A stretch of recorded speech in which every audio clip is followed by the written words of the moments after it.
আসসালামু আলাইকুম। আসলে কখনো ভিডিও এইভাবে করি না, শর্ট রিলস বানাই কিংবা ভয়েস ওভার করি মোটামুটি শখের দাম লাখ টাকা যেটাকে বলে। তো যাই হোক, এই শখের দাম এগুলা না বলাই ভালো। আমি কর্মক্ষেত্রে, কাজের ক্ষেত্রে দিনাজপুরের বিভিন্ন ইউনিয়ন পরিষদে থাকতে হয়। তো তার ভিতর মোটামুটি দিনাজপুরের এই আউলিয়াপুর ইউনিয়ন পরিষদটা আমাকে এত সুন্দর লাগছে যা আমি বলে বুঝাইতে পারবো না।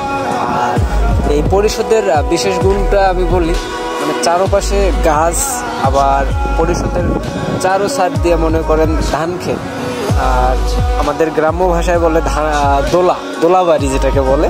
তো শহরের ভাষায় ধান ক্ষেত কিংবা আদার্স যে অঞ্চলের যে ভাষা বলে আর কি, তা আমি বলতে পারতেছি না।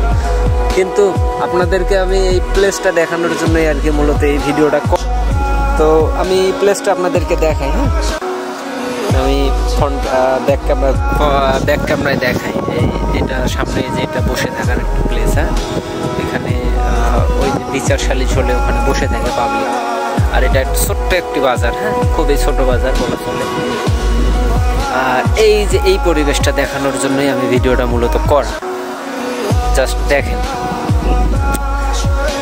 ধান ক্ষেতগুলা দেখেন, কত সুন্দর একটা জায়গা, বিশাল একটি দোলা। হ্যাঁ, অনেক বড় একটি দোলা, কিন্তু তাও আবার এই পরিসরটার চারপাশেই কিন্তু এই ধান ক্ষেতগুলো ঘিরে আছে। বাট আমি এই গাছগুলোর জন্য ওইদিকে দেখাইতে পারতেছি না, তারপরও আমি যতটুকু দেখানো যায়। হ্যাঁ, বিকালে বসে থাকার মতো একটা প্লেস। কারো যদি মন খারাপ থাকে, এরকম ঠান্ডা নিরিবিলি জায়গায় বসে থাকলেই মন খুব স্বতঃস্ফূর্ত হয়ে যাবে কিংবা মন ভালো হয়ে যাবে। এই যে পাতা জুটছে, ধানগুলা নাড়াচাড়া করতেছে, খুবই ভালো লাগতেছে দেখতে।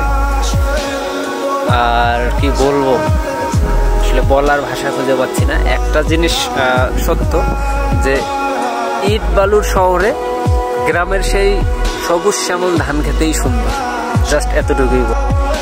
আসলে এটা কোনো ব্লগ ভিডিও না, জাস্ট একটু প্লেসটা দেখানোর জন্য এই ভিডিওটা করা, আর কিছু না। ধন্যবাদ।